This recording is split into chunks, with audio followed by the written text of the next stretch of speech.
Hello, dear viewers. Hope you're all right. Welcome to the making of the rocks project that you see here in this demo. If you want to see how the geometry nodes were created, make sure to check the video in the top right corner, the link to it, or the one in the description, the link in the description, because this video will look at the materials and a little bit on the lighting of this project. So before I start, I want to give a big thank you for all of you that are supporting this channel. Thank you for watching the videos. Thank you for liking the videos, subscribing to the channel, commenting on the videos, and a big thank you for all of you that are choosing to purchase the project files from Gumroad. Thank you for all your support that is helping this channel grow. Now starting with this video, let's look at the world shader. As usual, we have generated coordinates. This texture mapping that it's in this instance is doing nothing.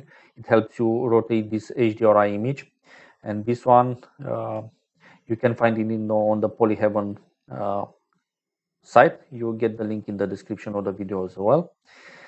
And what I did, I separated the lights and reflections from the background because I wanted to do something with the background.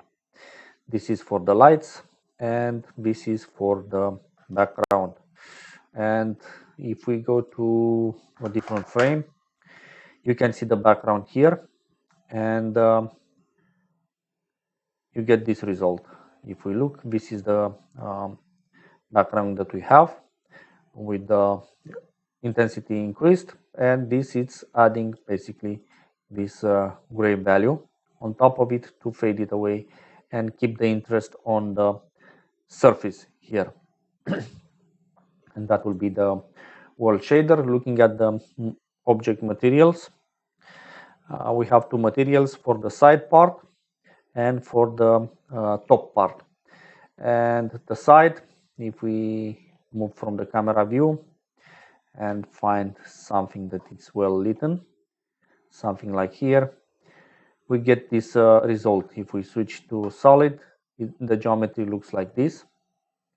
It does have some ridges on it, but they are better defined by using this material. And if we look at the completed text, we get to see this here. And if we switch to solid, you'll see now that we just get nothing. So how was this created? Well, we used the custom UV map created in Geometry Nodes. Check that video to see how you can make a UV map, custom UV map in Geometry Nodes. Then we use the noise texture with these values. If I look at it from the color ramp, it's giving us this result. And that was passed through a displacement node that give us these results, especially when we don't look at it from a flat angle.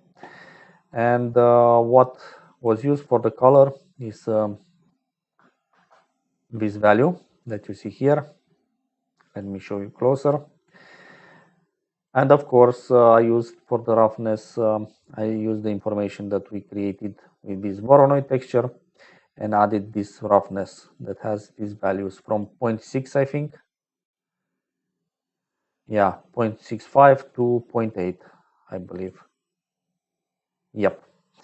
And that's kind of all I did with this texture.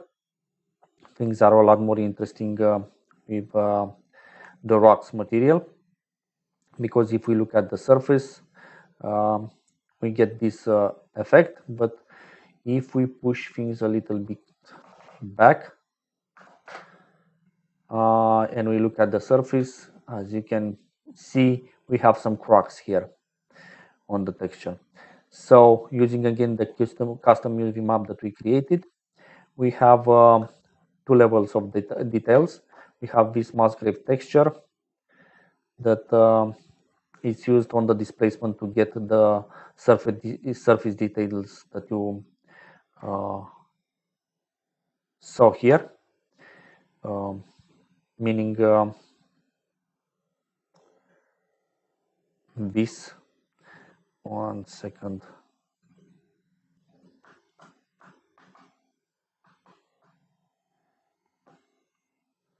Oh, this was okay.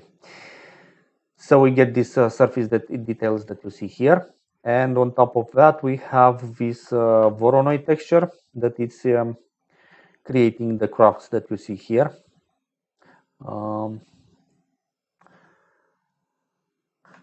In this displacement node that we can't really preview. And then by adding these two displacements, we get this result that you see here.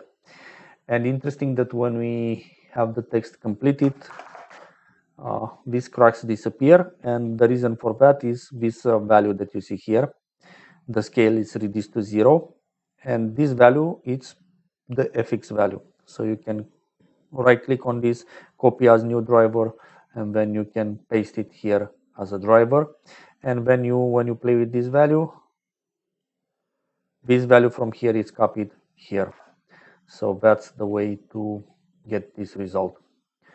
So showing it to you in the big screen, this is getting the bumps on the surface, and this is getting those thin cracks on the surface.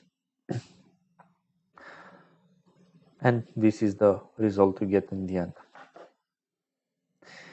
For the lights, I used these free lights. Let me select them and show you here. We have these free lights that I positioned in the scene. So let me show you. And they have quite a big impact on the scene. We have this fill light that you see here, and this one is having this color and this power. All of them have the contact shadow enabled. And then we have this light here, adding a little bit of a blue accent to the bottom.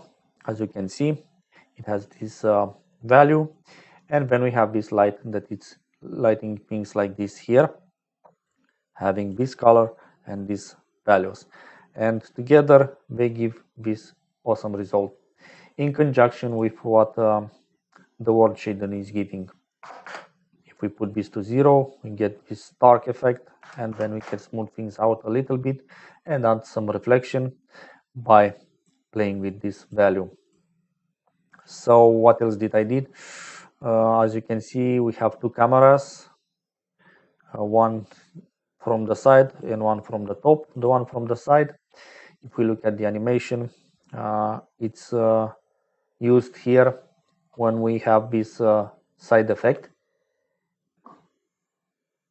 And then at some point we switch to the other camera.